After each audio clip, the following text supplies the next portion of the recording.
नमस्कार. आज आपल्याकडे शिल्पा मिस्त्री मॅडम पुणे धानोरी येथून आलेल्या आहेत. त्यांच्या 9 ट्रीटमेंट आज कंप्लीट झालेल्या आहेत.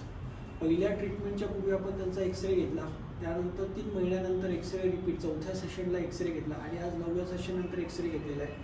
मॅडम ज्यावेळेस आल्या होत्या त्यावेळेस त्यांना चक्कर, स्वतः फिरल्यासारखं वाटलं, त्याचबरोबर सगळ्या शरीराला मुंग्या, आणि त्यांच्याकडनं जाणून घेऊयात की काय सेशन कसं झालं, 9 महिने त्यांचे कसे गेले आणि आज त्यांचं काय मत आहे. मी आले होते यूट्यूबवर बघून. जेव्हा यूट्यूबवर तुमचे बरेच व्हिडिओ बघितले मी. ओके. मग तुमच्याकडे बघूनच मला असं वाटलं की मला पॉझिटिव्ह एनर्जी येत होती. गुड. त्यात तुम्ही पण स्वामी पण ते एक झालं. आणि मला असं वाटलं की आता मी मिस्टरना सांगितलं तुमच्याकडे येण्या अगोदर की मला हे शेवटचं यांच्याकडे जायचं आहे. त्यानंतर मी तुम्हाला सांगणारच नाही की मला दवाखान्यात जायचं आहे या कारणासाठी. बरोबर. आणि मग ते म्हटले ठीक आहे चल जाऊ. मग अपॉइंटमेंट वगैरे घेतली आणि तुमच्यापर्यंत आली. त्यावेळेस तर माझी अवस्था अशी होती की मला असं वाटलेलं की काहीच नाही, आता 1-2 वर्ष मी राहीन, की कसं तरी मी जगेन. मला कोणावर बर्डन करायचं नव्हतं. म्हणून मग मी शेवटचा चान्स असं म्हटलं तरी चालेल तो मी घ्यायला आले तुमच्याकडे. आणि मग पहिल्या वेळेला तर मला एवढी चक्कर येत होती की मी अक्षरशः झोपले आणि कुशी वळले तरी मला घर फिरत होतं. घरातली काहीही कामं नीट मला करता येत नव्हती. आणि अगदी पोळ्या वगैरे लाटायला घेतल्या तर 2-3 पोळ्या लाटल्यावर मला बसावं लागत होतं. पाठीने माझ्या मला अजिबात उभं राहता येत नव्हतं, वागता येत नव्हतं मला कोणत्याही परिस्थितीत. खाली वाकून कोणती वस्तू उचलली तर मी धडपडतच होते. त्यामुळे ते तर मला म्हणजे खूपच त्रासदायक होत होतं. आणि माझं बाहेर फिरणं चालणं वगैरे ते सगळंच, अगदी पूजा करताना सुद्धा मला अर्धा तासाची पूजा मला 1-1.5 तास लागत होता. एवढी म्हणजे खूपच. आणि त्याच्यामुळे माझ्यामध्ये येणारी निगेटिव्हिटी जास्त वाढत होती. बरोबर. मग तुमच्याकडे आल्यानंतर पहिल्याच सेशनमध्ये तुम्हाला भेटल्यानंतर तर मला फार असं वाटलं की काहीतरी होईल माझ्याकडनं, म्हणजे होईल माझं बरं होईल. आणि मग पहिल्या सेशनमधनं जेव्हा घरी गेले तेव्हा मला त्या ट्रीटमेंटच्या याने छान ताप बिप आला. आणि मग मला असं वाटलं की काय बरोबर केलंय ना सगळं. आणि त्यानंतर माझी दुसऱ्या म्हणजे त्या दिवसापासूनची माझी जी चक्कर थांबली की मला अजून तरी नाहीच येत आहे. आणि जर मध्ये 1-2 वेळा आली पण ती आत्ता तर अजिबातच नाही. आणि आत्ता तर मला म्हणजे त्यानंतर मग मी म्हटलं घरात की मला जायचंच आहे. तर त्यावेळेसही असा पैशांचा विचार आला, मिस्टर रिटायर्ड झाले. त्यामुळे पण ठीक आहे, हे म्हटले की तुला बरं वाटतंय ना मग आपण करू. म्हणजे म्हटलं जसं मला मीच तुम्हाला सांगेन की आपण थांबूया जर मला नाही योग्य वाटलं. मग नंतर मग मी येतच गेले आणि माझ्यामध्ये प्रोग्रेस होतच गेला.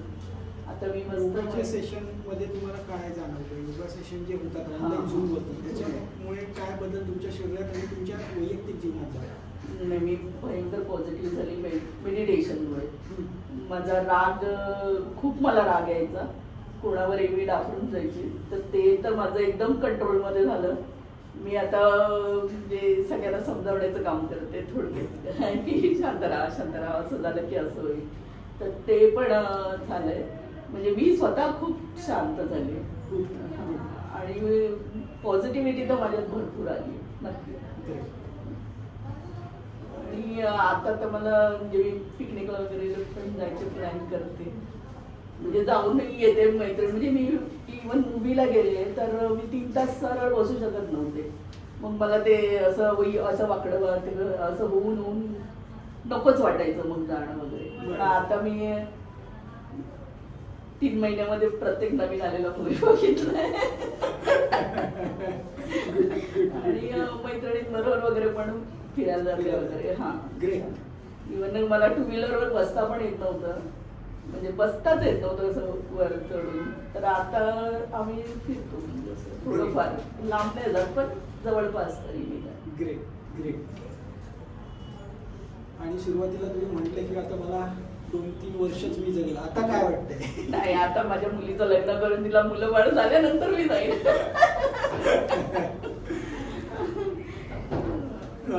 डॉक्टर भंडारी स्पाईन क्लिनिक या क्लिनिकमध्ये आम्ही वेगवेगळ्या मॅन्युअल थेरपी करतो की जसं कुठलाही पेशंट आला तर पहिल्या दिवशी सायंटिफिक एव्हिडन्स बेस आपण त्यांचे एक्सरे काढले जातात. पेशंट उभा राहून पेशंटच्या चारी बाजूंनी आपण चेक करतो की नक्की पेशंटला कशा प्रकारचा त्रास होतो आहे.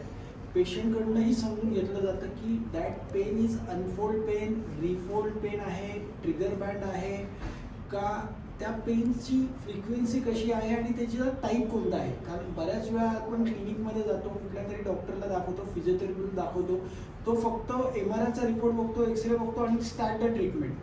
पण आपल्याकडे आपण सायंटिफिक वेने चारी बाजूनी पेशंटचं स्ट्रक्चर बघतो, डोक्यापासून ते पायापर्यंतची बोटापर्यंत पेशंट कसा उभा राहिलेला आहे, त्याचा गुडघ्याची ठेवण कशी आहे, त्याच्या खांद्याची ठेवण कशी आहे, त्याच्या पेल्विसची ठेवण कशी आहे, त्याचा खांदा पुढे वागताना तो कसा वागतोय, मागे बेंड होताना तो कसा बेंड होतोय, खुर्चीवरती बसल्यानंतर तो बेंडिंग कसं करतोय. त्याचबरोबर वेगवेगळ्या प्रकारच्या जिलेट टेस्ट, पर्लिंग टेस्ट आपण घेतो. नर्वोस्कोप नावाचं एक US मशीन आहे, ते मानेपासून कमरेपर्यंत लावलं जातं आणि त्यांनी चेक केलं जातं की नऊचं टेम्परेचर किती आहे. त्याचबरोबर डोक्यावरती पेशंटचा हात ठेवला जातो आणि चेक केलं जातं that problem created by brain. बऱ्याच वेळा काय होतं, क्रेनियोसॅक्रल रिदम मिसअलाइन होतो, सजॅटल सुचर कुठेतरी मिसअलाइन होतं, राईट फ्रंटल कॉर्नल सुचर कुठेतरी मिसअलाइन होतं आणि त्यातनं कंबरदुखी चालू होते किंवा मानदुखी चालू होते किंवा चक्कर चालू होते. त्याचबरोबर सगळे ऑर्गन आपण चेक करतो की कोणता ऑर्गन हा मिस अलाइन झालेला आहे की ज्याचा लिगामेंट टाईट झालेला आहे. एक लक्षात घ्या, हे सगळं भारतामध्ये खूप नवीन आहे, ऐकायलाही तुमच्यासाठी नवीन आहे. पण बऱ्याच वेळा लोकांना वाटेल की अरे ऑर्गन हल्ल्यामुळे स्पाईन कसं दुखतो. तर एक लक्षात घ्या, ऑर्गन हे स्पाईनच्या पुढे आहेत आणि त्याचे लिगामेंट ज्यावेळेस टाईट होतात, कॉन्ट्रॅक्शनमध्ये तो ऑर्गन जातो, तर मागच्या व्हर्टेब्रल सेगमेंटवरती सगळं इन्फ्लामेशन येतं त्यामुळे आणि पेशंटचं पोट हे सतत कडक राहतं. बऱ्याच वेळा स्पाईनच्या डॉक्टरकडे जातो आपण आणि त्यांना सांगतो की अरे माझं पोट कडक वाटतंय आणि माझा मनकाही दुखतोय. तो म्हणतो काही नाही, तुम्हाला गॅसेस झाले असतील किंवा काही कारणास्तव पोट दुखत असेल, त्याच्याकडे सगळे लोक दुर्लक्ष करतात. पण तुमचं पोट कडक होतंय, तुमच्या पोटाचा पुढचा भाग कडक होतोय, तुमच्या छातीचा पुढचा भाग कडक होतोय, दुखतंय, ते रिलेटेड टू स्पाईन असू शकतं, हे नक्कीच लक्षात घ्या. यातनं मला हे सांगायचं आहे. दुसरी ट्रीटमेंट आपण त्यानंतर सगळं चेक करतो. क्लिनिकली चेक केल्यानंतर पहिल्याच दिवशी पुढचे 9 ते 12 महिन्याची ट्रीटमेंट्स आपण ठरवतो आणि त्याच्यामध्ये वेगवेगळ्या मॅन्युअल थेरपी 3-3.5 तास दिल्या जातात आणि फ्रॉम द फर्स्ट डे पेशंटला कमीत कमी 30 ते 40% फर्स्ट डे, सेकंड सेशनला 40 ते 60%, त्यानंतर 60 to 80% असं बरं वाटायला लागतं. त्याचे सिम्पटम्स सगळे कमी व्हायला लागतात. पेशंट नुसता स्पाईनमुळे येतो, परंतु एकंदर बऱ्याच लोकांचं आम्ही बघितलं की बीपीच्या गोळ्या बंद झाल्या आहेत, शुगर कमी झालेली आहे, झोपेचा त्रास गेलेला आहे, चिडचिडपणा जसं यांनी सांगितलं की माझा गेला. आता मला सांगा, चिडचिडपणासाठी आपण काही औषध दिलेलं नव्हतं, पण त्यांचे मिसअलाइन झालेले हार्मोनल जे बॅलन्सेस ऑर्गनमुळं जे रिअलाइन झाले, तर मनुष्यामध्ये एक नवीन आनंद उत्पन्न होतोय आणि या पृथ्वीवरती आपण कशासाठी आलो हे त्यांना त्यांचं कळालेलं आहे. त्यामुळे खूप सुंदर प्रकारची ही ट्रीटमेंट इंटिग्रेट पद्धतीने दिली जाते.